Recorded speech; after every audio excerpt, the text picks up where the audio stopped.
இந்த புதிய மாதத்தின் காலை வேளையில் இந்த வருடத்தினுடைய 7வது மாதத்திலே ஆண்டவரை துதிக்கவும் தொழுது கொள்ளவும் நாம் இந்த இணையதளத்திலே இணைந்திருக்கிறோம். ஆண்டவருடைய அருளையும் அவருடைய வழிநடத்தையும் பெற்றுக்கொள்ளும்படியாய் அவரை நோக்கி ஜெபம் செய்வோம்.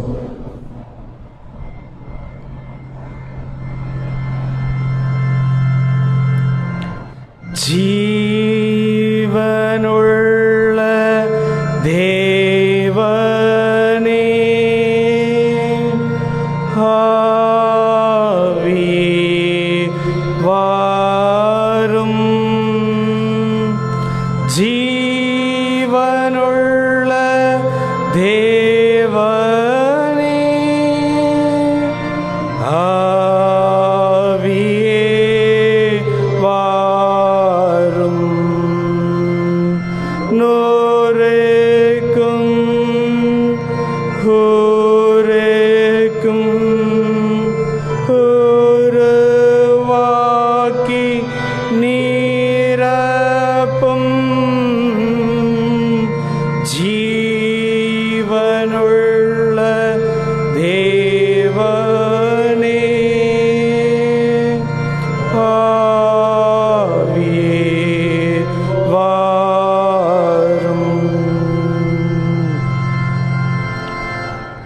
நேற்றும் இன்றும் என்றும் மாறாத நல்ல ஆண்டவரே, இந்த புதிய மாதத்தினுடைய முதல் நாளின் காலை வேளைக்காய் நாங்கள் நன்றி செலுத்திருக்கிறோம் சுவாமி.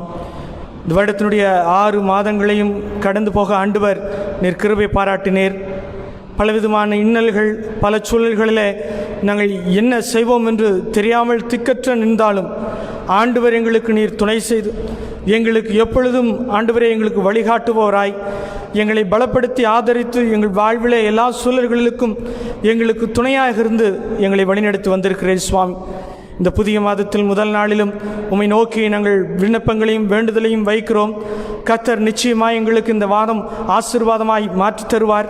ஆண்டவர் எங்களுக்கு பலன் தந்து புதிய விடிகளை கொடுத்த ஆண்டவர் இந்த புதிய மாதத்தின் புதிய காரியங்களுக்குள்ளாக எங்களை நீர் வழிநடத்துவீர் என்கின்ற நம்பிக்கையோடு கூட இந்த ஆராதனையில் நாங்கள் கலந்து கொள்ள இருக்கிறோம் சுவாமி. நீர் வாரும் இந்த வழிபாட்டை முழுவதுமாக உம்முடைய கரங்களிலே நாங்கள் வைக்கிறோம். நீர் வந்து முற்றிலுமாய் நீர் ஆசீர்வதித்து தரும்படியாய் நாங்கள் வேண்டி அர்ப்பணித்து நாங்கள் ஜெபிக்கிறோம். தொடர்ந்து உம்முடைய திருக்கரங்களுக்குள்ளாய் எங்கள் ஒவ்வொருவரையும் தாழ்த்தி அர்ப்பணித்து இடத்திலே வேண்டுகிறோம். இறைவன் இயேசு கிறிஸ்துவின் திருப்பெயரில் வேண்டுகிறோம். அன்பு நிறைந்த நல்ல தந்தையே, ஆமேன். இந்த முதல் நாளின் காலை வழிபாட்டிற்கு தொடக்கமாக பாமாலைகளில் 18வது பாடல், எங்கும் நிறைந்த தெய்வமே ஏழை அடியாருக்கு பணிவாய் துங்கவன் இயேசுவின் பாதமே ஸ்தோத்தரிக்கிறோம் ஏகமாய் என்கின்ற 18வது பாமாலையை நாம் இணைந்து பாடலாம்.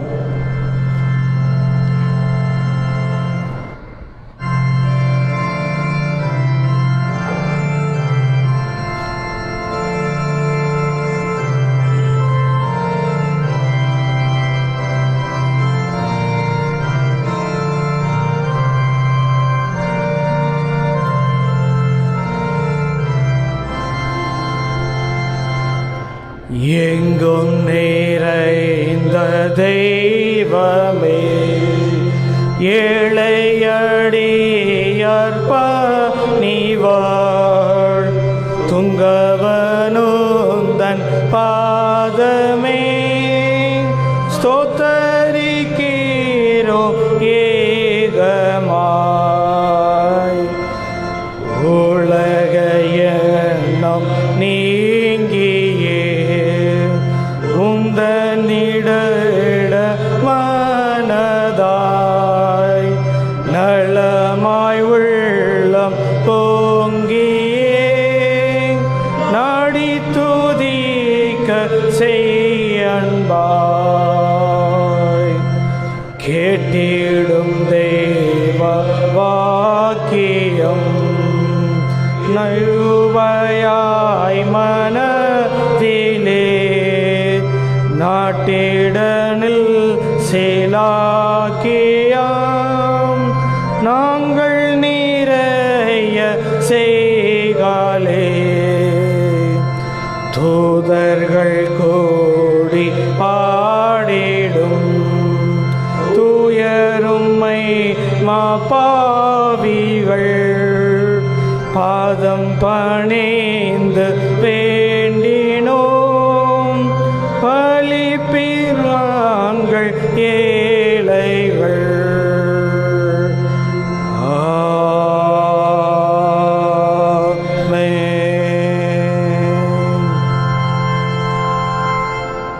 நாம் இருந்த வண்ணமாகவே ஆண்டவருடைய பாதத்திலே நம்மை அர்ப்பணிக்க ஆண்டவரை நோக்கி ஜெபம் செய்வோம்.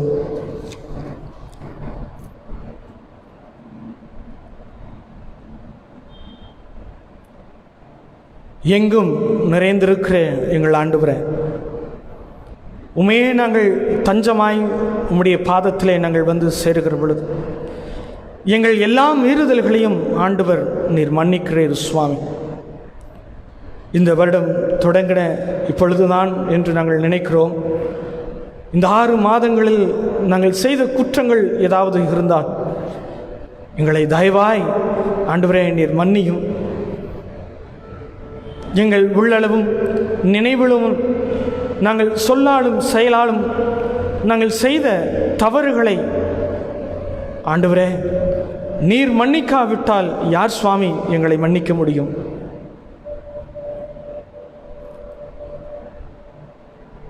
நீர் மன்னித்து ஏற்றுக்கொள்ளுகிற பொழுது எங்கள் வாழ்விலே எல்லா சூழல்களையும் ஆண்டவர் நீர் புதிதாக்குகிறீர். மீது நாங்கள் நம்பிக்கையும் விசுவாசத்தோடு எடுக்கிற ஜபங்கள் இந்த புதிய மாதத்திலே எங்களுக்கு ஆசீர்வாதமாக கிடைக்கும் என்று சொல்லி நாங்கள் உம்மை நோக்கி கெஞ்சி நாங்கள் நிற்கிறோமே.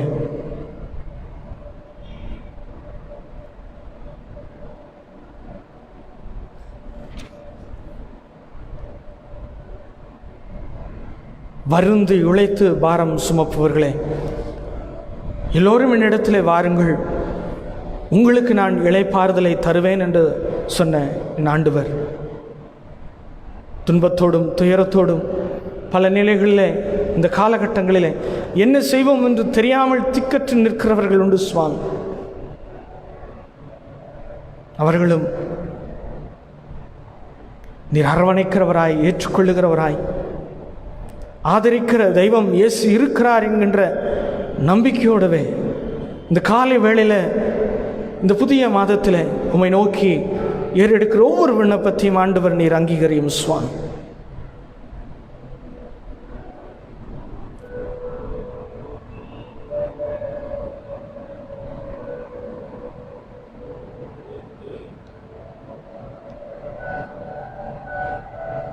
நீர் எங்களை ஏற்றுக்கொண்டு எங்கள் கரைகளை எல்லாம் முற்றிலும் நீக்கி எங்களுடைய தவறுகளுக்காய் மீறுதலுக்காய் நீர் சிந்தின அந்த இரத்தம் எங்கள் மேல் வெளிந்தோடும்படியாக உமையே தஞ்சமாய் நாங்கள் நின்று வேண்டுகிறோமே.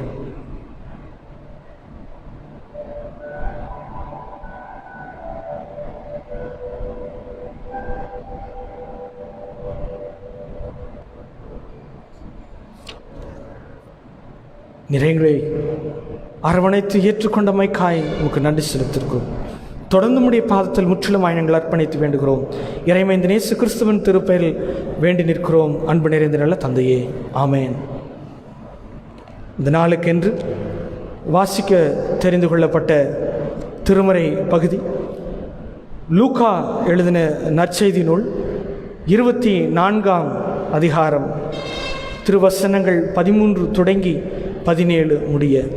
லூக்கா எழுதின நற்செய்தி நூல் 24ஆம் அதிகாரம் வசனங்கள் 13 தொடங்கி.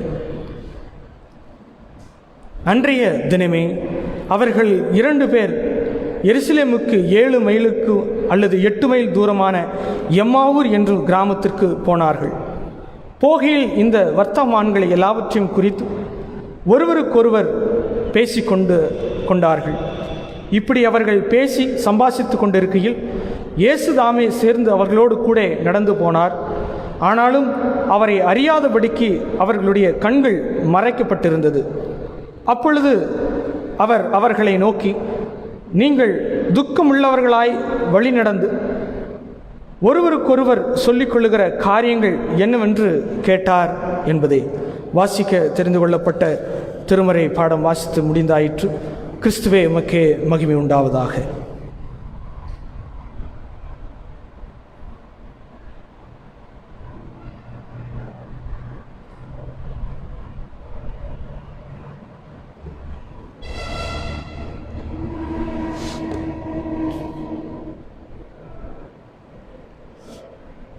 ஒரு நிமிடம் நம்முடைய தலைகளை தாழ்த்தி நம்மை நாமே ஆண்டவரிடத்திலே சமர்ப்பிப்போமாக. எங்களை அதிகமாக நேசிக்கின்ற கிருபை நிறைந்த நல்ல ஆண்டவரே, இந்த புதிய மாதத்திற்காக நன்றியோടെ நாங்கள் உம்மை துதிக்கின்றோம். கடந்த ஒரு மாதத்தை நாங்கள் முடித்தவர்களாக புதியதொரு மாதத்திலே நாங்கள் பிரவேசித்திருக்கின்றோம். ஒருவேளை உம்முடைய ஆசீர்வாதம் எங்களோடு இருந்திருந்தால் நாங்கள் இந்த காலை பொழுதிலே ஒரு அருமையான திருவிருந்திலே நாங்கள் பங்கு கொண்டிருப்போம். ஆனாலும் ஆண்டவரே, உம்முடைய சித்தம் நாங்கள் எங்களது இல்லத்திலிருந்து உம்மை நோக்கி கூப்பிட வேண்டும் என்று எங்களுக்கு கட்டளையை கொடுத்திருக்கின்றேன். இப்பொழுதுமாக எங்கள் இல்லங்களிலிருந்து நாங்கள் உம்மை கூப்பிடும்போது ஆண்டவரே, உம்முடைய திவ்ய பிரசன்னத்தை எங்கள் இல்லத்திற்கு கொடுக்க வேண்டுமா நாங்கள் ஜெபிக்கின்றோம். வழி நடத்தி தாரும். உம்முடைய பாதம் பிடிந்த எங்கள் ஜெபத்தை ஏறெடுக்கின்றோம் எங்கள் ஜீவனுள்ள பிதாவே. பரிசுத்த லூக்கா எழுதின சுவிசேஷம் 24வது அதிகாரம் 15வது வசனம். லூக்கா 24:15. இப்படி அவர்கள் பேசி சம்பாஷித்து கொண்டிருக்கையில் இயேசு தாமே சேர்ந்து அவர்களுடன் கூட நடந்து போனார். வாழ்க்கை என்பது உங்களுக்கு தெரியும், ஒரு நீண்ட பயணம். அந்த நீண்ட பயணத்திலே நாம் பல்வேறு இடங்களிலே நடந்து சென்று கொண்டிருக்கின்றோம். பல்வேறு இடங்களிலே நாம் போய் வந்து கொண்டிருக்கின்றோம்.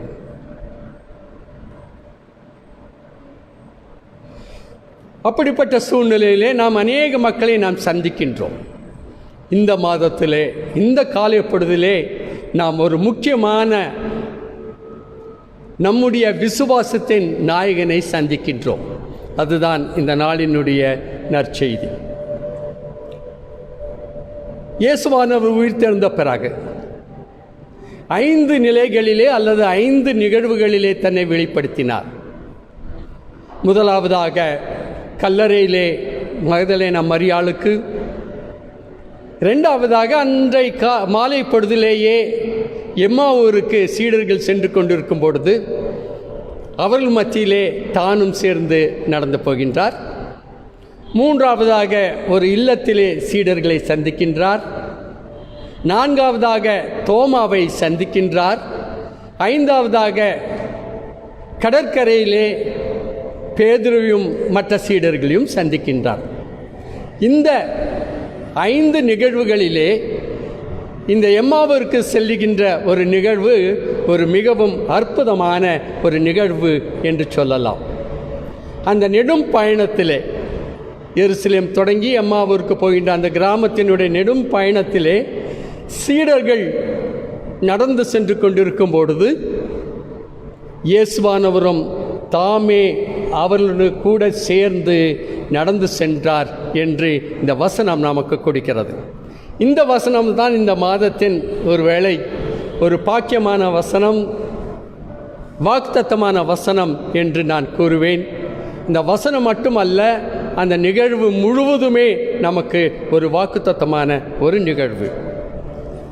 விசுவாசம் என்று சொல்வது வெறும் அறிக்கைகள் மட்டும் அல்ல, வெறும் ஜெபங்கள் மட்டும் அல்ல. அதற்கு மேலாக நம் ஆண்டவரோடு கொண்டிருக்கின்ற தொடர்புகளின் உறவுகளும் மிக முக்கியம், சில அனுபவங்களும் மிக முக்கியம் என்று நாம் பார்க்க வேண்டும். அதை தான் இந்த இடத்திலே நான் வலியுறுத்துகின்றேன்.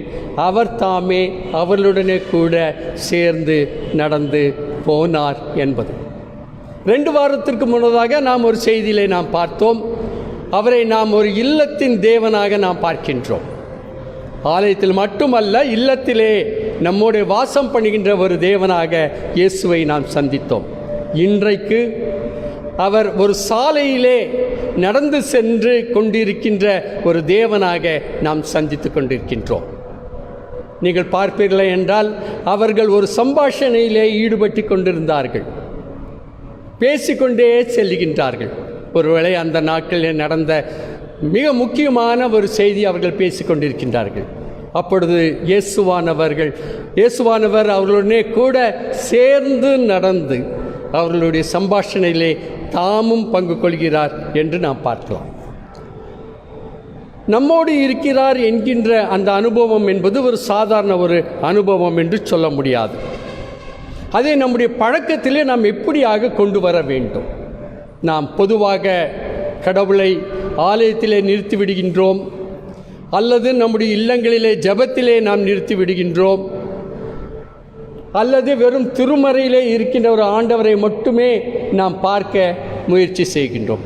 அவர் அன்றாட நம்முடைய வாழ்க்கையிலே நம்மோடு இணைந்து வருகின்ற ஒரு தேவனாகி இருக்கின்றார் என்பதை நாம் எப்பொழுதுமே மறந்துவிடக்கூடாது. இந்த உலகத்தினுடைய நீண்ட பிரயாணத்தில், அது பயணத்தில் அவர் நம்மோடே இருக்கிறார் என்பது. நான் உதகை கல்லூரியிலே படித்தேன். வாலிபனாக இருந்த காலகட்டத்தில் கேத்தி என்கின்ற ஒரு கிராமம் உங்களுக்கு அநேக பேருக்கு தெரிந்திருக்கும். ஏனென்றால் நீலகிரியிலிருந்து அநேக பேர் இங்கே வந்திருக்கிறார்கள் என்று நான் நினைக்கின்றேன். நம் திருச்சபையில் இருக்கின்றார்கள். அந்த கேத்தி என்பது ஒரு பெரிய பள்ளத்தாக்கு. அந்த பள்ளத்தாக்கிலிருந்து உதகை செல்ல வேண்டும் என்று சொன்னால் மேலே இருக்கின்ற ஒரு ரோடு வரைக்கும் நடந்து வர வேண்டும். ஒரு 1 கிலோமீட்டர் 2 கிலோமீட்டர் இருக்கும். அந்த காலத்தில் அதிக பஸ் வசதிகள் எல்லாம் கிடையாது, வாகன வசதிகளும் கிடையாது, அல்லது இருசக்கர வாகனங்களும் கிடையாது. அப்பொழுது ஒவ்வொரு நாள் காலை பொழுதிலும் கல்லூரிக்கு செல்லும் பொழுது அந்த கிராமத்திலிருந்து என்னோட வந்த அல்லது நான் அவருடனே இணைந்து நடைபெற்ற ஒரு நடைப்பயணம். அவர் ஒரு கத்தோலிக்க தந்தை, ஒரு கேத்தலிக் ஃபாதர். அவருடைய பெயர் ஃபாதர் மெர்சாடோ என்பது. மிக அழகாக உயரமாக இருப்பார். இத்தாலி நாட்டை சேர்ந்தவர். ஒரு அழகான தொப்பியும் போட்டு ஒரு நீண்ட அங்கேயை போட்டு அந்த கிராமத்தில் அப்படியே நடந்து வந்தால் ஒரு தெய்வமே அப்படி நடந்து வருவது போல இருக்கும். நான் அவரை இடையிலே சந்தித்து அவருடனே பேசி அந்த மலைக்கு மேலாக உச்சிக்கு நடந்து செல்வோம். ஷார்ட்கட் என்று அந்த இடத்தை சொல்வார்கள். அது வரைக்கும் நான் நடந்து செல்வோம். ஒரு நாள் அப்படி செல்லும்பொழுது நான் அவருக்கு முன்னதாக செல்ல வேண்டிய ஒரு சூழ்நிலை ஏற்பட்டு விட்டது. ஏதோ ஒரு பணிக்காக நான் முன்னதாக சென்று விட்டேன். முன்னதாக சென்று விட்டு மேலே உயரத்திலிருந்து நான் கீழே பார்க்கின்றேன். ஃபாதர் ரொம்ப வேகமாக தனியாக நடந்து கொண்டு வந்திருந்தார். ஒருவேளை இந்த காலத்திலே மொபைல் எல்லாம் இருந்திருந்தால் சொல்லியிருக்கலாம், சாரி ஃபாதர், நான் கொஞ்சம் முன்னால் போகிறேன், நீங்கள் வந்து சேர்ந்துருங்கன்னு சொல்லியிருக்கேன். அந்த காலத்தில் அந்த அமைப்பில் இல்லை. ஆக அங்கிருந்து அப்படியே பார்க்கும் பொழுது அவர் அழகாக நடந்து வந்து கொண்டிருக்கின்ற அதே சூழ்நிலையிலே ஒரு குற்ற உணர்வும் எனக்குள்ளே இருந்திருந்தது. என்ன குற்ற உணர்வு? அவரை விட்டு விட்டு நான் வந்து விட்டேனே என்று சொல்லி. சரி, அவர் மேலே நான் நின்று கொண்டிருந்தேன், அவரும் வந்து சேர்ந்து விட்டார். அப்பொழுது அவரிடத்தில் முதலாவதாக, சாரி ஃபாதர், நான் சில பணிகள் நிமித்தமாக முன்னதாகவே நான் வந்து விட்டேன், உங்களை நான் தனியாக விட்டுட்டு வந்து விட்டேன் என்று நான் கூறினேன். அப்பொழுது அவர் கூறினார், ஜேக்கப், ஏன் சாரி சொல்கிறீர்கள்? நான் தனியாக வரவில்லை, நான் ஆண்டவராகிய இயேசுவின் குடும்பத்தோடு இணைந்து பேசிக்கொண்டே வந்தேன் என்று கூறினார். கத்தோலிக்க திருச்சபை மக்கள் உங்களுக்கு தெரியும், அதிகமாக யோசேப்பு, மரியாள் போன்றவர்களை கூட இணைந்து நம்புகிறார்கள். அதுபோல் அவரும் கூறினார், நான் அந்த பக்தி குடும்பத்தோடு நான் பேசிக்கொண்டே வந்தேன், நான் தனிமையாக வரவில்லை என்று சொன்னது எனக்கு ஒரு பொருளை கொடுத்தது என்று நாம் நினைக்கலாம். கிறிஸ்துக்கள் மிகவும் அருமையானவர்களே, நம்முடைய வாழ்க்கையில் நாம் அதிகமாக நினைவு கூற வேண்டிய ஒரு முக்கியமான ஒரு விஷயம் என்னவென்று சொன்னால், இந்த உலகத்திலே நாம் தனியாக இல்லை. நம்மோடு இணைந்து, நம்மோடு சேர்ந்து, நம்முடைய வழி நடந்து வருகின்ற இயேசுவானவரை நாம் சந்தித்திருக்கின்றோம். ஏதோ ஒரு இடத்திலிருந்து நீ போய் வா மகனே என்று சொல்லுகின்ற அடையாளம் கூட கிடையாது.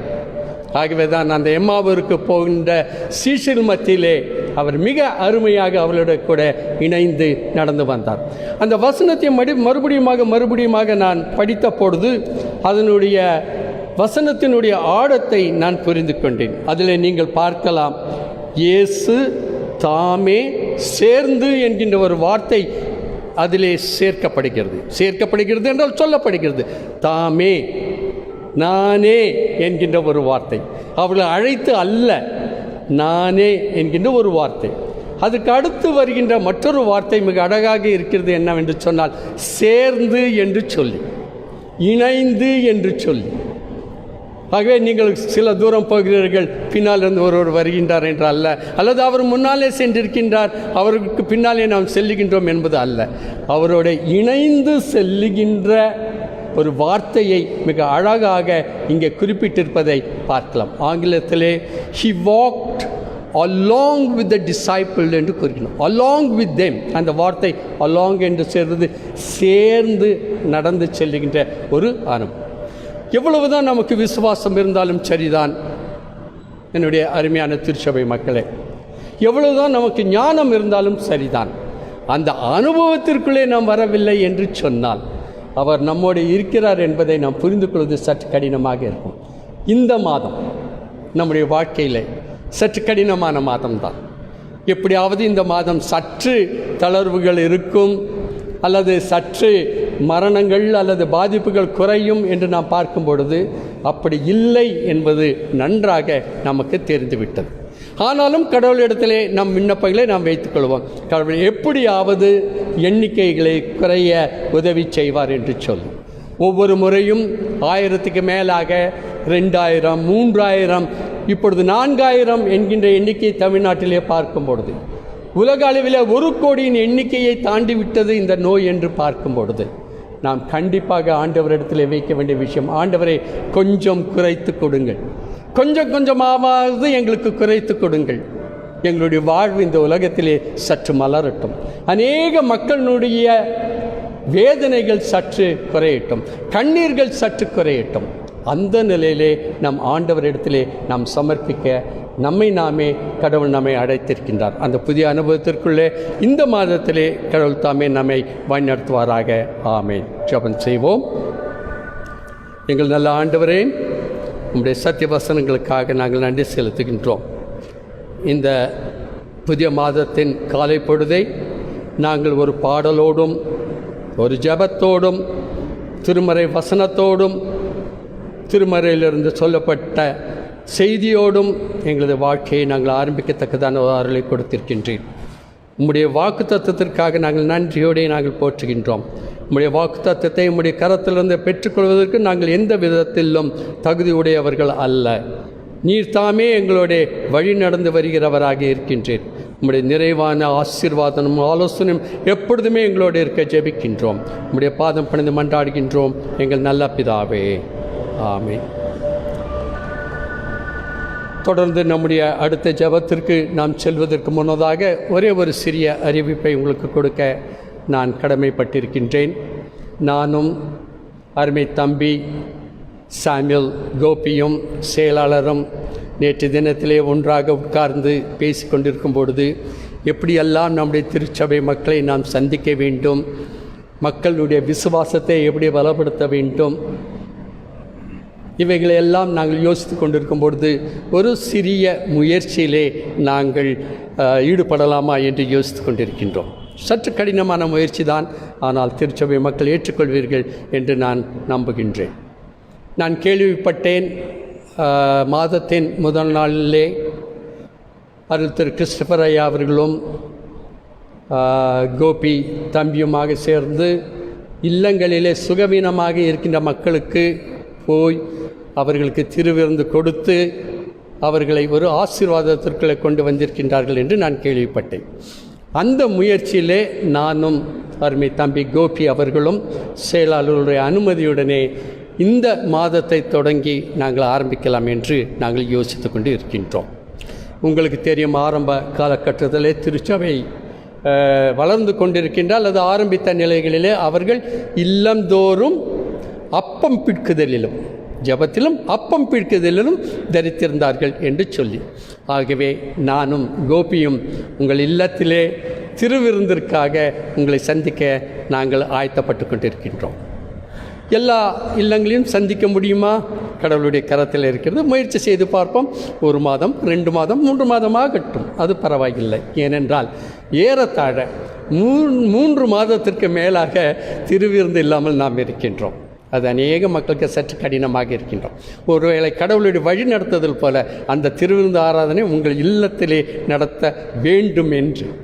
ஆகவே நீங்கள் நம்முடைய சின்ன ஆயர் கோபி அவர்களுக்கு நீங்கள் தொலைபேசி மூலமாகவோ அல்லது நேரடியாகவோ அல்லது ஆண்ட்ரூ அவர்கள் உங்கள் இல்லத்திற்குள்ளெல்லாம் விஜயம் வந்து கொண்டிருக்கின்றார், அவர் மூலமாக ஏதாவது ஒரு நேரத்தை குறித்து கொள்ளுங்கள்.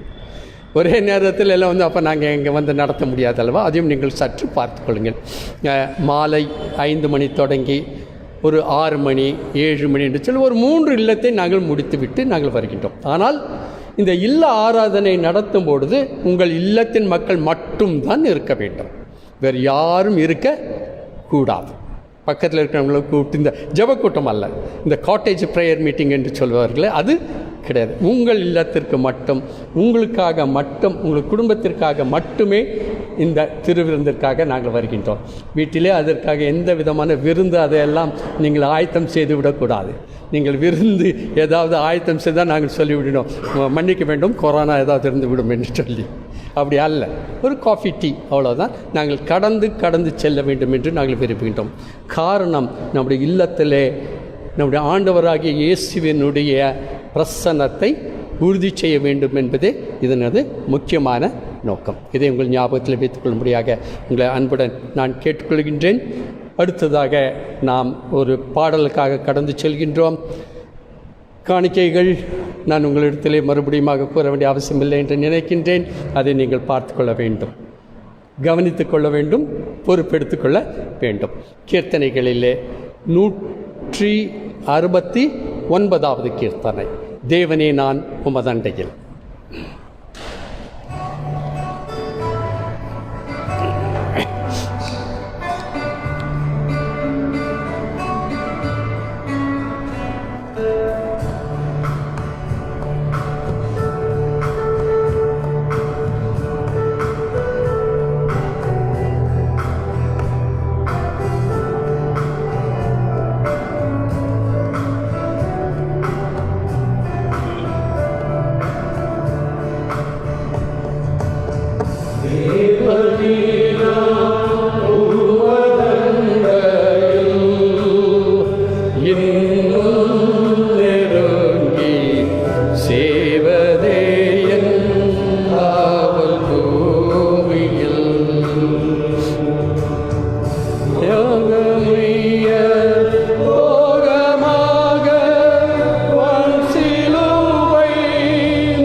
ஜெபம் செய்வோமாக.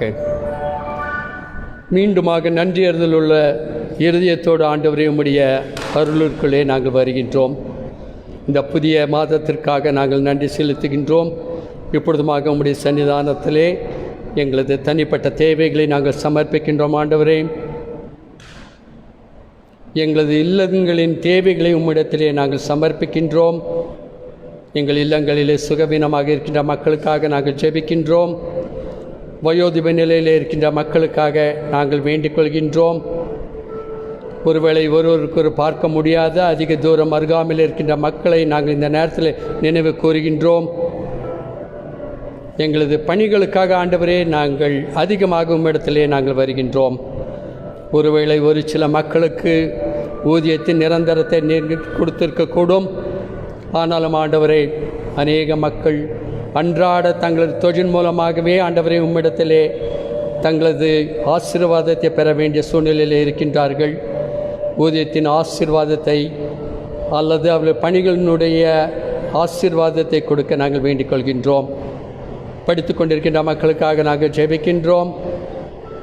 குழந்தைகளுக்காக நாங்கள் வேண்டிக் கொள்கின்றோம். முக்கியமாக இந்த நாட்களிலே பல வியாபாரங்களிலே இருக்கின்ற மக்களுக்காக நாங்கள் அதிகமாக நாங்கள் ஜெபிக்கின்றோம். வியாபாரம் என்பது ஒரு சமூக தொடர்புடைய ஒரு விஷயம். அநேக மக்களை சந்திக்க வேண்டும், அவர்கள் மூலமாக தான் வியாபாரமும் வளர முடியும் என்பதை நாங்கள் அறிகின்றோம். ஆனால் இந்த இடைப்பட்ட காலத்திலே நடைபெறுகின்ற ஊரடங்கின் மத்தியிலே தங்கள் வியாபாரத்தினாலே அதிகமாக நொந்து போயிருக்கின்ற குடும்பங்களுக்காக இந்த நேரத்திலே நாங்கள் ஜெபிக்கின்றோம். அன்புள்ள ஆண்டவரே, எங்களது நாட்டிலும் எங்களது மாகாணத்திலும் உலகம் முழுவதுமாக கொரோனாவினாலே பாதித்திருக்கின்ற மக்களுக்காக நாங்கள் ஜெபிக்கின்றோம். கர்த்தாவே, நாளுக்கு நாள் அதிகரித்து கொண்டிருக்கும் பொழுது ஆண்டவரே, இதற்கான ஒரு முடிவை எங்களுக்கு கொடுக்க வேண்டும் என்று நாங்கள் ஜெபிக்கின்றோம். உம்மால் ஆகாத காரியம் ஒன்றுமில்லை என்பதை நாங்கள் அறிகின்றோம். தேவரீர் தாமே உம்முடைய கிருபையினாலே வழி நடத்த இந்த நேரத்தில் நாங்கள் வேண்டிக் கொள்கின்றோம். எங்கள் திருச்சபைக்காக, திருச்சபையின் மக்களுக்காக, திருச்சபையின் பணிகளுக்காக நாங்கள் வேண்டிக் கொள்கின்றோம். தொடர்ந்து வழி நடத்தியறலும் ஆசீர்வதித்தரலும்.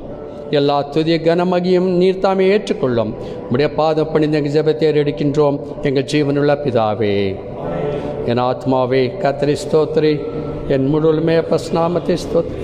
என் ஆத்மாவே கர்த்தரை ஸ்தோத்திரி, அவர் செய்த சகல உபகாரங்களை மறவாதே. ஆமென். நம்முடைய ஆண்டவராகிய இயேசு கிறிஸ்துவின் கிருபையும் பிதாவாகிய தேவனுடைய அன்பும் பரிசுத்த ஆவியானவருடைய அன்யோன்ய ஐக்கியமும் சமாதானமும் வழி நடத்துதலும் நம் அனைவரோடும் இன்றும் என்றும் சதா காலங்களிலும் தங்கியிருப்பதாக.